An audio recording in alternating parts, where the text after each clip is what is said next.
Hello everyone, जुनून classes में आपका स्वागत है।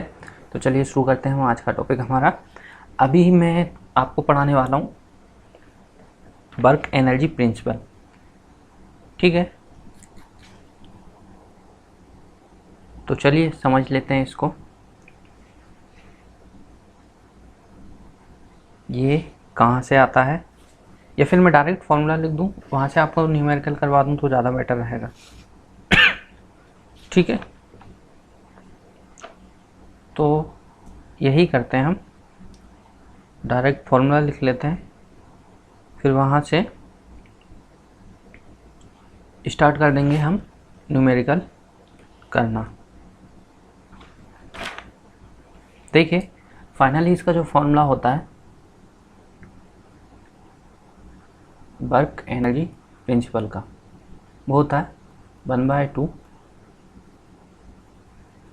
mv1 का square plus mg/1 plus 1/2 kx1 का square plus w0 is equal to 1/2 mv2 का square plus mg/2 plus 1/2 kx2 का स्क्वायर। इतना ही होता है। तो आपके सामने ये फॉर्मूला आ चुका है।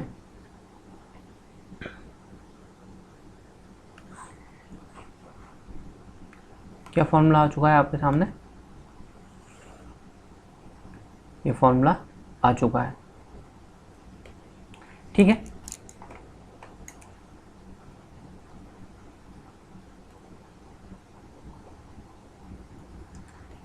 अब देखिए, अब इसको यूज कैसे करना है वो हम समझ लेते हैं। फॉर्मूला तो आ चुका है, ठीक है,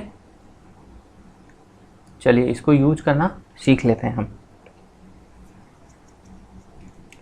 और ये आता कहाँ से, इसका मैं आपको एक सिंपल सा इंट्रो दे देता हूँ। जो न्यूटन सेकेंड लॉ होता है ना, वहाँ से ये फॉर्मूला ड्राइव होके आता है। तो वहाँ से कैसे आता है ये भी समझ लीजिए। यहाँ पर मैं क्या लिखूँगा, न्यूटन सेकेंड लॉ। न्यूटन का सेकेंड लॉ क्या होता है, F equal to M F. मैं एक्सेलरेशन को F से शो करूँगा और फोर्स को कैपिटल F से। इसको हम ऐसे भी लिख सकते हैं, M V D V upon D X. अब ये डी बी एफ को मैंने ये कैसे लिख दिया, आप ये भी समझ लीजिए। तो ये हम मैंने ऐसे लिख दिया, वेलोसिटी इज इक्वल टू क्या होता है, displacement upon change in time. तो यहाँ से मैं डी टी की वैल्यू क्या निकाल सकता हूँ, डी एक्स अपॉन वी। ठीक इसी तरह मैं वेलोसिटी को क्या लिख सकता हूँ, change in velocity upon time. ये किसके बराबर होता है, एक्सेलरेशन के बराबर होता है। तो यहाँ से मैं डी टी की वैल्यू क्या निकालूंगा, D T is equal to क्या आ जाएगा, डी बी अपॉन एफ। देखिए, ये भी डी टी है, ये भी डी टी, दोनों को इक्वेट कर दीजिए तो क्या आ जाएगा, D V upon F is equal to D X upon V. तो यहाँ से एफ की वैल्यू आपके सामने क्या आ जाएगी, V D V upon D X. यही वैल्यू को उठा के मैंने यहाँ पे रख दिया है। तो यहाँ से ये फॉर्मूला आपके पास इस फॉर्म में आ चुका है। ठीक है, तो आपके सामने ये फॉर्मूला इस फॉर्म में आ चुका है।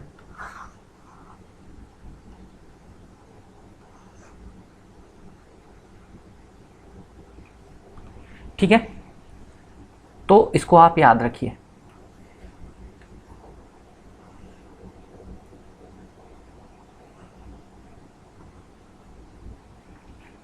अब इसी को थोड़ा हम मॉडिफाई करेंगे।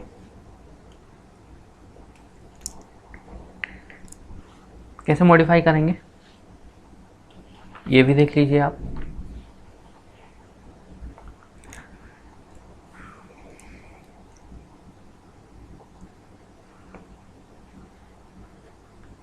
यहाँ पर जो dx है, इधर इसका इधर मल्टीप्लाई कर दूंगा मैं, तो ये क्या हो जाएगा, f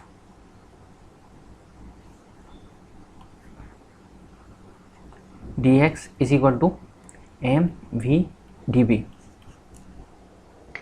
ये आपके सामने आ चुका है। डी वी क्या है, चेंज इन वेलोसिटी। ये वेलोसिटी यहाँ पर v है, तो यहाँ पर क्या हो जाएगी, v प्लस डी वी। ये चेंज इन वेलोसिटी को शो कर रहा है डी वी।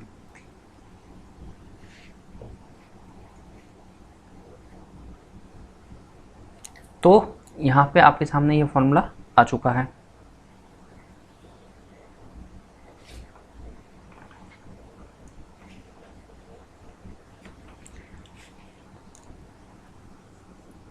ठीक है, यहाँ तक आपकी समझ में आ गया होगा। अब देखिए, फोर्स इनटू डिस्प्लेसमेंट क्या होता है, वर्क के बराबर होता है, ये आप जानते हैं। Force into displacement is equal to होता है वर्क। ये वर्क का फॉर्मूला हो गया और ये किसके बराबर है, M D V into D V. लेकिन एक बात आप समझने की कोशिश कीजिए।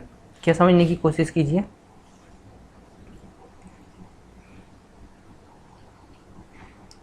वैसे तो वर्क कई टाइप के होते हैं, लेकिन हम इसमें से जो ग्रेविटी होता है ना, ग्रेविटी की वजह से और जो स्प्रिंग की वजह से होता है, उस वर्क को अलग करने की कोशिश करते हैं।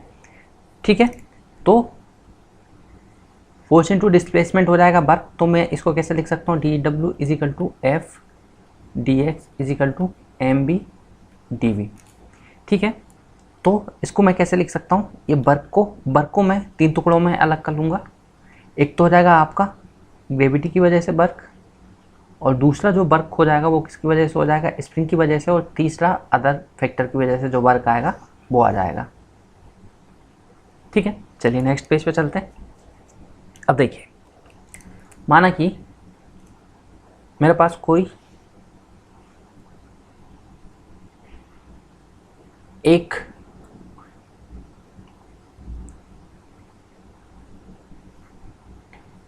मास था, मैं इसको यहाँ से लेके यहाँ तक डिस्प्लेस कर रहा हूँ, तो यहाँ से यहाँ तक की जो डिस्टेंस हो जाएगी वो क्या कहलाएगी, इसका डिस्प्लेसमेंट। लेकिन जो ग्रेविटी है वो इस पर किधर फोर्स लगा रहा है, इधर पे फोर्स लगा रहा है, तो इसका जो डिस्प्लेसमेंट है वो ग्रेविटी की को हम कंसीडर करके करेंगे तो वो कितना माना जाएगा, केवल यहाँ से लेके यहाँ तक डिस्प्लेस हुआ है, कितना, डी वाई। यदि मैं रेफरेंस यहाँ ले लूँ तो यहाँ पे इसकी पोजीशन इनिशियल क्या थी, बाय, और यहाँ पर क्या हो जाएगी इसकी position by plus D Y. तो चेंज इन इतना ही हुआ है, और ग्रेविटी डाउनवर्ड डायरेक्शन में फोर्स लगाती है और इसका डिस्प्लेसमेंट अपोजिट हुआ है। तो उस वजह से ये इसको हम क्या लिख सकते हैं, उस वजह से हम इस फोर्स को लिख देंगे डी डब्ल्यू जी। तो ये कितना हो जाएगा, minus M G into D Y. ये ग्रेविटी की वजह से हो गया। ठीक इसी तरह स्प्रिंग की वजह से फोर्स देख लेते हैं।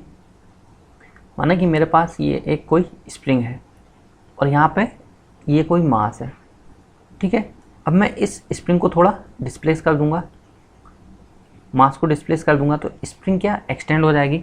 तो ये जो हो जाएगा, ये क्या हो जाएगा, change in length of spring, ये हो जाएगा। और जैसा कि हम जानते हैं स्प्रिंग की वजह से फोर्स को हमने लिया था, वो कितना हो जाएगा, स्प्रिंग फोर्स, क्योंकि देखिए स्प्रिंग को हम इस डायरेक्शन में खींचेंगे तो स्प्रिंग पे जो फोर्स आने वाला है वो इसके अपोजिट डायरेक्शन में आने वाला है। तो ये खींचा हमने इस साइड है, लेकिन फोर्स इस डायरेक्शन में आ रहा है, तो इसलिए हम लिख देंगे माइनस डी एक्स। और स्प्रिंग फोर्स कितना होता है, के इंटू एक्स, तो स्प्रिंग फोर्स कितना आ जाएगा, minus K X D x. ये आ गया आपका स्प्रिंग फोर्स। और एक बात और आप ध्यान रखिए, जो ग्रेविटी की वजह से होता है, इनको हमने अलग क्यों किया है, ग्रेविटी और स्प्रिंग फोर्स को, इन दोनों को हमने अलग क्यों किया है, क्योंकि ग्रेविटी की वजह से और स्प्रिंग की वजह से जो फोर्स होता है ना, ये केवल इनिशियल और फाइनल पोजीशन पर डिपेंड करते हैं। आप वस्तु की किस बात को फॉलो किया, उस पाथ को जानने की ज़रूरत नहीं है, इसलिए हमने इन दोनों फोर्स को अलग कर लिया है।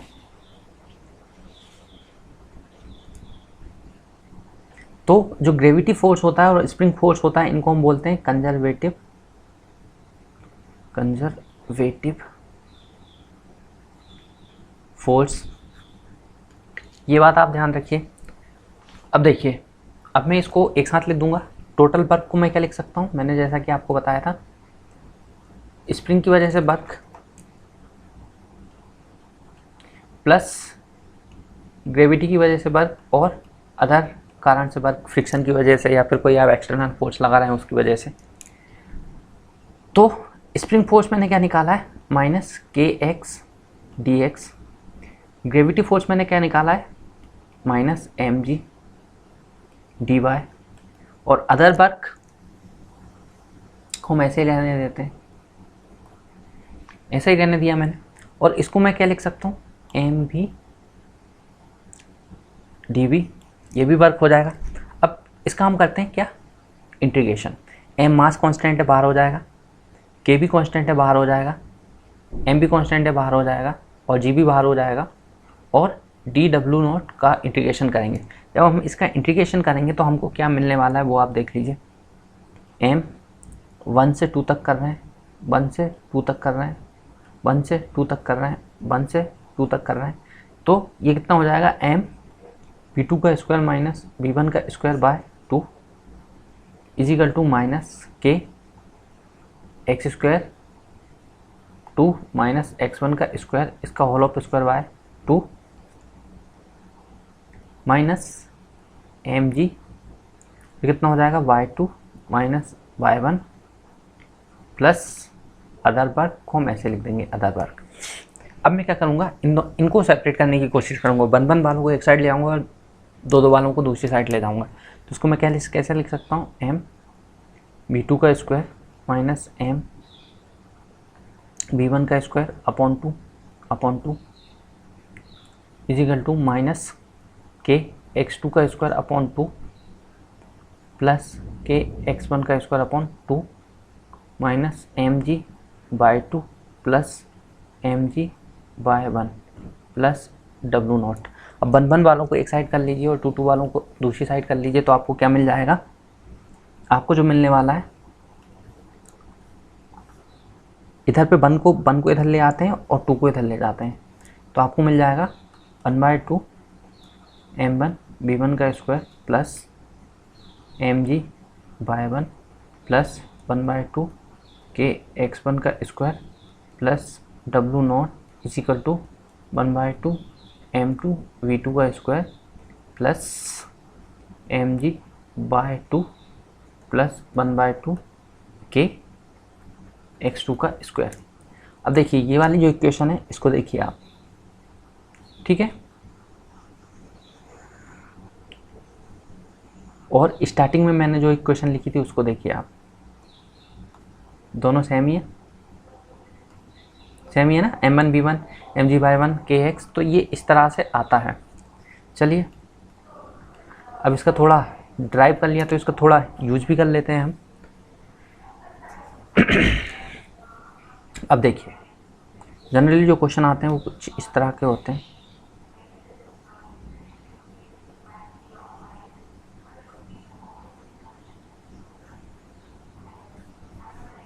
ठीक है,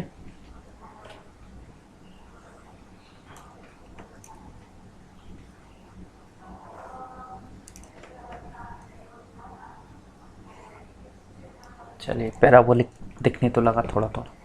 तो एक कोई मास था मेरे पास, वो यहाँ पर रखा हुआ था, ठीक है।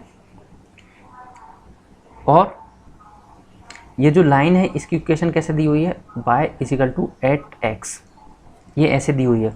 और यहाँ से यहाँ तक की जो दूरी है इस मास की, ये कितनी दी हुई है, 5 मीटर।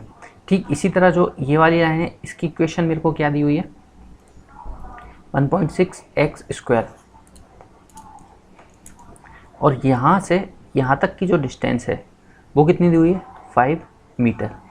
ये आपके सामने दी हुई है। तो आपको ये बताना है, क्या बताना है, इसकी फाइनल वेलोसिटी क्या होगी। तो अब इस इक्वेशन से हम फाइनल वेलोसिटी निकाल लेंगे, या फिर एग्जाम में ये पूछ सकता है किसकी वेलोसिटी ज़्यादा होगी। यहाँ पर एक मास रखा हुआ है, ठीक है, यहाँ पर भी एक मास रखा हुआ है, तो किस मास की वेलोसिटी ज़्यादा होगी ये आपको बताना है। चलिए नेक्स्ट पेज पे चलते हैं। अब ये वाली जो इक्वेशन है इसको मैं अप्लाई करने वाला हूँ, ठीक है। चलिए तो अप्लाई करते हैं इसको। तो देखिए ये आपकी काइनेटिक एनर्जी हो जाएगी ये पोटेंशियल एनर्जी हो जाएगी, ये स्ट्रेन एनर्जी हो जाएगी। ठीक इसी तरह ये काइनेटिक एनर्जी हो जाएगी, ये पोटेंशियल एनर्जी हो जाएगी और ये स्ट्रेन एनर्जी हो जाएगी। देखिए जो काइनेटिक एनर्जी है वो वेलोसिटी की वजह से आती है, जो पोटेंशियल एनर्जी है वो आपका, ये रेफरेंस मान लीजिए आप, ये रेफरेंस आपने कोई भी रेफरेंस लिया वहाँ से कितनी ऊपर है उसकी वजह से आती है, और ये आती है स्प्रिंग की वजह से, और कोई अदर वर्क हो रहा होता है तो उसकी वजह से ये अदर वर्क आता है। देखिए अब आप बोलेंगे कि अदर वर्क अदर फोर्स की वजह से आता है, तो आप बोलेंगे कि यहाँ पर एक नॉर्मल फोर्स लग रहा है, यहाँ पर भी एक नॉर्मल फोर्स लग रहा है, तो इसकी वजह से भी वर्क होना चाहिए, लेकिन नॉर्मल फोर्स के परपेंडिकुलर डिस्प्लेसमेंट हो रहा है। और जैसा कि आप जानते हैं फोर्स का फॉर्मूला क्या होता है, वर्क का formula F dx cos theta. यदि फोर्स और डिस्प्लेसमेंट के बीच में 90 डिग्री का एंगल हो तो वर्क की वैल्यू क्या हो जाती है, F dx, क्योंकि cos 90 की वैल्यू होती है 0, तो वर्क की वैल्यू क्या हो जाएगी 0, यानी कि जो नॉर्मल फोर्स है उसकी वजह से कोई वर्क नहीं हो रहा है, और फ्रिक्शन यहाँ पर नहीं है, इसमें भी नहीं है फ्रिक्शन, इसमें भी नहीं है फ्रिक्शन। चलिए लगा देते हैं इसको।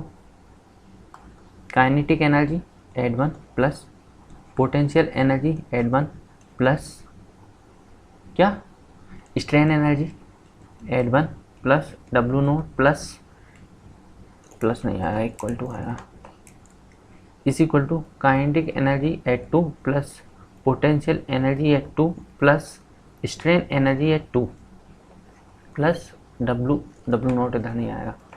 ठीक है, अब देखिए स्टार्टिंग में, हाँ एक बात और मैं बताना भूल गया, स्टार्टिंग में जो वी नॉट है वो इज इक्वल टू है 0, यानी कि स्टार्टिंग में वेलोसिटी है 0, तो ये काइनेटिक एनर्जी हो जाएगी आपकी 0। ठीक, लेकिन फाइनल में जब वो सबसे नीचे आ जाएगा तो पोटेंशियल एनर्जी हो जाएगी 0, स्प्रिंग नहीं है, स्ट्रेन एनर्जी हो जाएगी 0, स्प्रिंग नहीं है, स्ट्रेन एनर्जी हो जाएगी 0। ठीक है, और अदर कोई वर्क नहीं हो रहा है इसलिए इसकी वैल्यू भी हो जाएगी 0। तो पोटेंशियल एनर्जी को क्या लिख सकता हूँ मैं, mg/1 is equal to, kinetic energy को क्या लिख सकता हूँ, mg/v2 टू mv², v2 का स्क्वायर। बाकी सारी चीज़ें तो 0 हो गई, mg इंटू बाय 1 कितना दिया हुआ है आपके सामने, बाय 1 आप कैलकुलेट कर लीजिए, 8 into X, X equal to 5 रख दीजिए, तो बाय इजिकल टू कितना जाएगा 8 इंटू 5, यह आ जाएगा 40।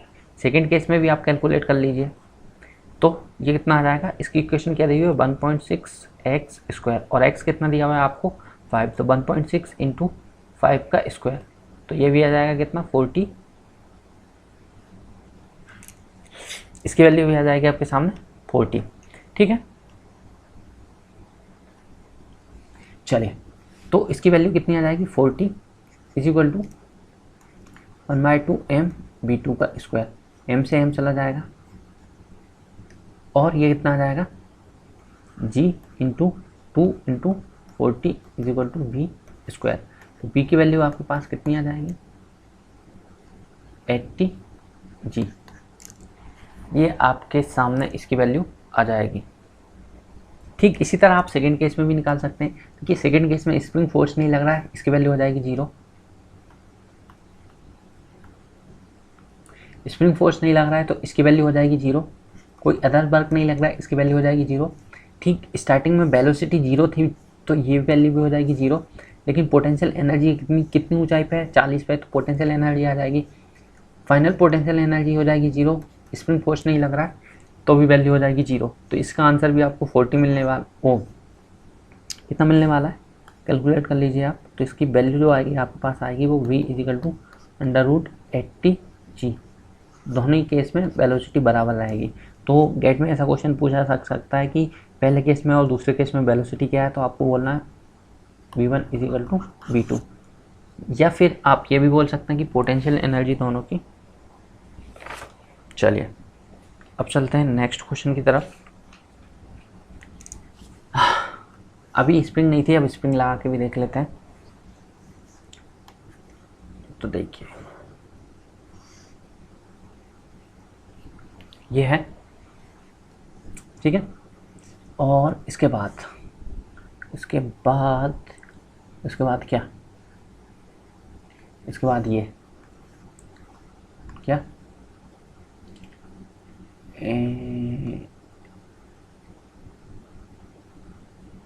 मैं एक मिनट एप्लीकेशन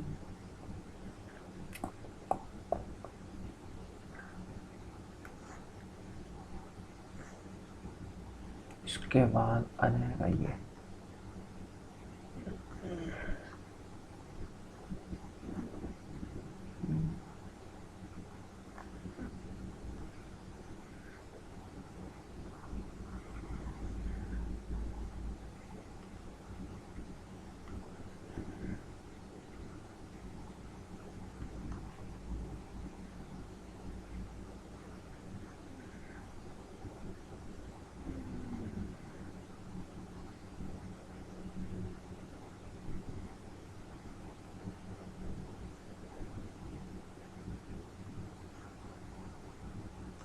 चले ये बन गया।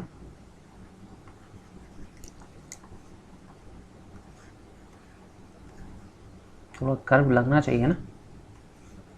चलिए ठीक है, ये बन गया। अब देखिए यहाँ पर, कहाँ, यहाँ पर आपके सामने ये इस तरह का कोई मास था,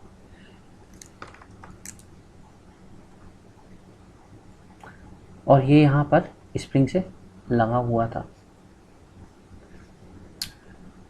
और इसकी वैल्यू जो दी हुई है कितनी दी हुई है, y equal to X square, parabolic curve है। यहाँ से यहाँ तक की जो डिस्टेंस है वो कितनी दी हुई है, 1.5 मीटर। और जो स्प्रिंग की नेचुरल लेंथ है L इजिकल टू कितना हो जाएगा, 1 मीटर।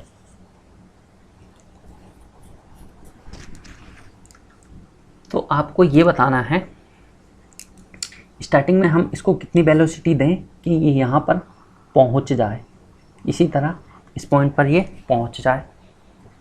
तो कितनी वेलोसिटी देंगे हम, इसको निकाल लेते हैं। तो स्टार्टिंग में अब वही फॉर्मूला लिखेंगे, kinetic energy 1 plus potential energy at 1 plus strain energy at 1 plus other work equal to kinetic energy at 2 plus potential energy at 2 plus strain energy at 2। अब देखिए स्प्रिंग भी लगी हुई है, तो ये स्ट्रेन एनर्जी 1 पे आ जाएगी। अदर वर्क कोई हो रहा है, यहाँ पर भी फ्रिक्शन नहीं है, और नॉर्मल फोर्स लगेगा। तो नॉर्मल फोर्स आप जानते ही हैं क्या, आपके डिस्प्लेसमेंट के परपेंडिकुलर होगा। जो नॉर्मल फोर्स होगा वो आपके डिस्प्लेसमेंट के परपेंडिकुलर होगा, तो उसकी वैल्यू क्या हो जाएगी, 0। ठीक है, तो अदर वर्क की वैल्यू क्या आ जाएगी, 0। स्ट्रेन एनर्जी की वैल्यू यहाँ पर रहेगी, क्योंकि स्ट्रेन एनर्जी का फॉर्मूला क्या होता है, 1/2 kx²। नेचुरल लेंथ स्प्रिंग की जो थी वो थी 1, तो यहाँ पर इसकी वैल्यू कितनी आ जाएगी, 1 माइनस 1.5 माइनस 1 तो जाएगा x की वैल्यू 0.5। तो यहाँ से स्ट्रेन एनर्जी आ जाएगी, और स्ट्रेन एनर्जी दूसरे पर भी जाएगी, लेकिन जब ये यहाँ पर पहुँच जाएगा तो इसकी पोटेंशियल एनर्जी क्या हो जाएगी, 0। और काइनेटिक एनर्जी भी क्या हो जाएगी, 0, क्योंकि वेलोसिटी उस पॉइंट पर जाकर क्या हो जाएगी, इसकी 0। ठीक है, तो काइनेटिक एनर्जी की वैल्यू भी क्या हो जाएगी, 0।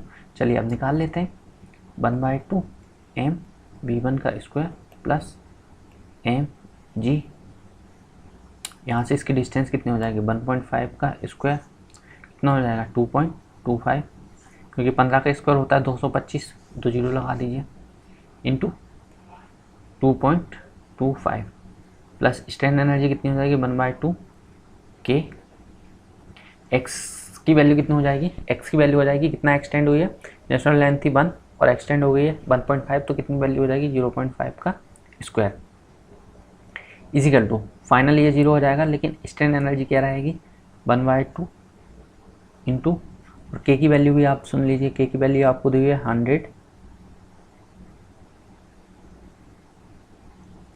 न्यूटन पर मीटर। इसी तरह जो m दिया हुआ m वो कितना दिया हुआ है, 2 kg, m किसका दिया हुआ है, m इसका दिया हुआ है, ठीक है। तो k, अब ये फाइनल जो डिस्टेंस है ये कितनी हो गई है 2.25, और नेचुरल लेंथ की क्या थी स्प्रिंग की 1, तो 2.25 माइनस 1, इसकी वैल्यू क्या आ जाएगी 1.25, ठीक है। तो x की वैल्यू मैं क्या रख दूंगा 1.25 का स्क्वायर।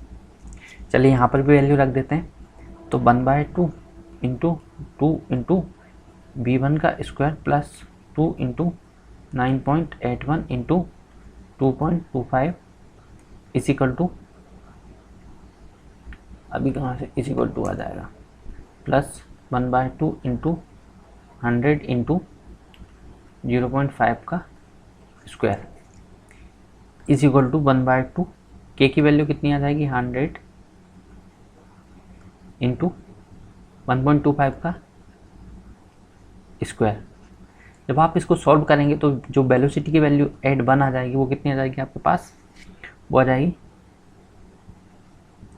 4.63। अब देखिए पहले वाले में जो केस किया था हमने उसमें स्प्रिंग फोर्स नहीं था, दूसरा वाला केस क्या हो गया जिसमें स्प्रिंग फोर्स था, ठीक है। एक और केस कर लेते हैं, एक और केस क्या रहेगा हमारे पास, एक और केस ये रहेगा, ये क्या ये कोई टेबल है, इस पर आपकी जंजीर रखी हुई थी, आधी ऊपर रखी हुई थी और आधी नीचे लटकी हुई थी। अब ये नीचे किस वजह से लटकी हुई थी, क्योंकि यहाँ पर कुछ आपने हुक में लगाई हुई थी इसको, ठीक है।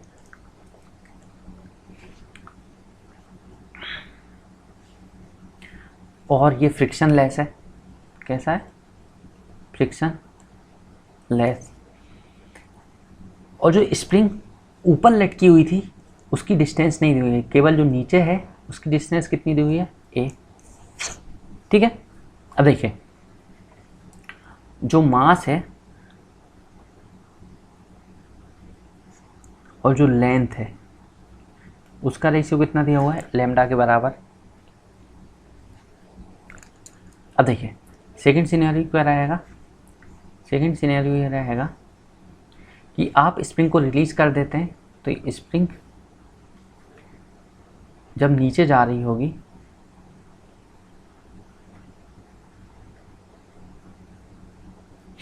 तो आपको ये बताना है कि जब जो आखिरी वाली ये पॉइंट है, जब ये जस्ट इस पॉइंट के पास आएगा तो इसकी वेलोसिटी क्या रहेगी, ठीक है। देखिए यहाँ पर आपको रेफरेंस ये लेना था, रेफरेंस से आपने डिस्टेंस ली थी, ठीक इसी तरह यहाँ पर भी आपने रेफरेंस ये लिया था, यहीं से इसकी डिस्टेंस ली थी, ठीक इसी तरह इस बारी प्रॉब्लम में हम क्या करेंगे, हमारा रेफरेंस यहाँ पर ले लेंगे, हमारा रेफरेंस यहाँ पर ले लेंगे, ठीक है। चलिए ठीक है, तो ये आपका रेफरेंस यहाँ पर आ जाएगा। अब देखिए वही फॉर्मूला यूज करना है, वर्क एनर्जी प्रिंसिपल। तो काइनेटिक एनर्जी, एक काम करते हैं ना, चलिए क्या यही कर लेते हैं, kinetic energy at 1 plus potential energy at 1 plus strain energy at 1 plus W nought is equal to kinetic energy at 2 plus potential energy at 2 plus strain energy at 2। अब देखिए यहाँ पर स्प्रिंग तो कोई लगी हुई नहीं है, स्प्रिंग नहीं लगी और स्टार्टिंग में वेलोसिटी भी जीरो है, जब आप इस हुक को रिलीज करते हैं तब ये नीचे जाना शुरू करती है, ठीक है। तो स्टार्टिंग में काइनेटिक एनर्जी भी जीरो हो जाएगी, पोटेंशियल एनर्जी है। अब पोटेंशियल एनर्जी के लिए हमको क्या करना पड़ेगा, इस मास को, इस स्प्रिंग को दो पार्ट में डिवाइड करना पड़ेगा। कैसे दो पार्ट में, माना कि टोटल की लेंथ L थी, तो इस वाले जो पोर्शन है, इस वाला पोर्शन ये वाला, इसकी लेंथ क्या हो जाएगी L माइनस A, इसकी पोटेंशियल एनर्जी और इसकी पोटेंशियल एनर्जी, ठीक इसी तरह फाइनल में तो ये पूरी नीचे आ गई है, तो इसकी लेंथ क्या हो जाएगी L। तो इसको दो पार्ट में डिवाइड कर लेते हैं, तो क्या हो जाएगी, पोटेंशियल एनर्जी का फॉर्मूला क्या आता है, mg/1। ठीक है, तो देखिए यहाँ पर m कौन सा है, l माइनस ए लेंथ का, कौन सा m, l माइनस ए लेंथ का, इंटू जी इंटू इसकी रेफरेंस हाइट तो 0 है तो 0 हो जाएगी। ठीक इसी तरह ये वाली स्प्रिंग का मास क्या, कौन सा mass, m at a into length कितनी हो जाएगी इसकी, g इंटू रेफरेंस से इसका सेंटर ऑफ ग्रेविटी की हाइट क्या हो जाएगी, a/2 प्लस कोई स्प्रिंग तो लगी नहीं हुई है, यहाँ पे कोई स्प्रिंग नहीं है इसलिए स्ट्रेन एनर्जी हो जाएगी 0, कोई अदर वर्क नहीं हो रहा इसलिए वर्क की वैल्यू हो जाएगी 0। पोटेंशियल एनर्जी निकालनी, स्ट्रेन एनर्जी सेकंड पर भी हो जाएगी क्या, 0। ठीक है, तो ये सारा माइंडा हो जाएगा इसके बाद 0 इस साइड का। तो इसको हम क्या लिख सकते हैं, इसको हम लिख सकते हैं इज इक्वल टू, इसको हम इज इक्वल टू लिखेंगे, इज इक्वल टू क्या लिखेंगे। अब देखिए काइनेटिक एनर्जी पूरा के पूरा मास नीचे आ गया तो m l लेंथ का 1/2 को आगे लगा देता हूँ, प्लस इस पॉइंट की आपको वेलोसिटी बतानी है तो वेलोसिटी का स्क्वायर, क्योंकि पूरी चेन की वही वेलोसिटी होगी v2 का स्क्वायर, प्लस पोटेंशियल एनर्जी पूरी की पूरी जो आपकी चेन थी वो नीचे आ चुकी है तो इसकी पोटेंशियल एनर्जी क्या हो जाएगी, m l लेंथ की इंटू g इंटू इसका कोई सेंटर ऑफ ग्रेविटी होगा वो कितने पे होगा, l/2 पे।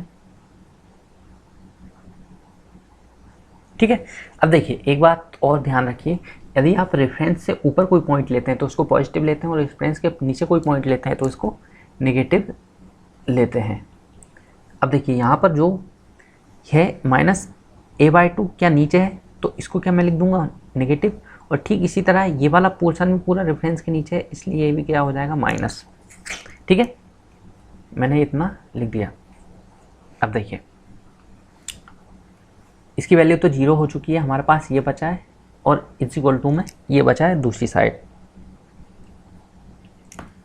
तो इसको मैं क्या लिख सकता हूँ, -m a लेंथ का mass into g into a/2 is equal to 1/2 m पूरी लेंथ का मास इंटू v2 का स्क्वायर माइनस 1/2, क्योंकि पूरा को पूरा मास रेफरेंस के नीचे आ चुका है चेन, तो m l length g into l, क्योंकि 1/2 ऑलरेडी मैं आगे ले चुका हूँ। ठीक है, इसके अलावा इसमें एक और चीज़ दी हुई है, mass upon length is equal to lambda, mass पर unit length is equal to lambda दिया हुआ है, तो इसको मैं क्या लिख सकता हूँ,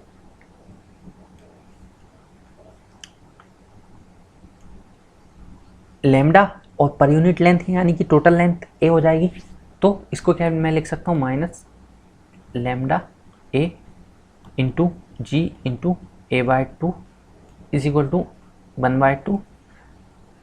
यदि l लेंथ ला लेके हम छोटी सी लेंथ लेंगे तो उसका वैल्यू क्या हो जाएगी लैम्डा, और पूरा ले लेंगे तो उसकी वैल्यू क्या हो जाएगी लैम्डा l v2 का स्क्वायर माइनस 1/2। इसी तरह इसको भी क्या लिख सकते हैं, lambda l into G into l। देखिए 1/2 1/2 1/2 गया, l गया,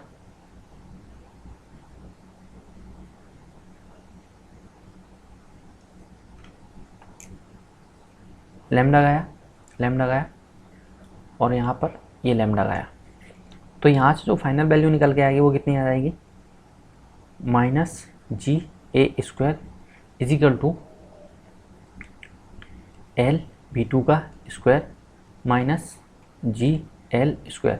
इसको इधर ले जाइए, क्या हो जाएगा g(l)² minus a² is equal to l v2 का स्क्वायर। तो v2 इज इक्वल का स्क्वायर इज इक्वल टू क्या आ जाएगा, g l का स्क्वायर माइनस a का स्क्वायर अपॉन l, और इसके स्क्वायर को यदि मैं हटा दूं तो यहाँ पर अंडर रूट में ये वैल्यू आ जाएगी। तो फाइनल ये आपके सामने ये वैल्यू आ चुकी है।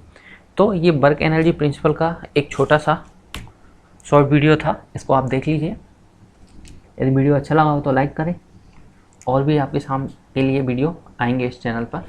चलिए ठीक है, थैंक यू।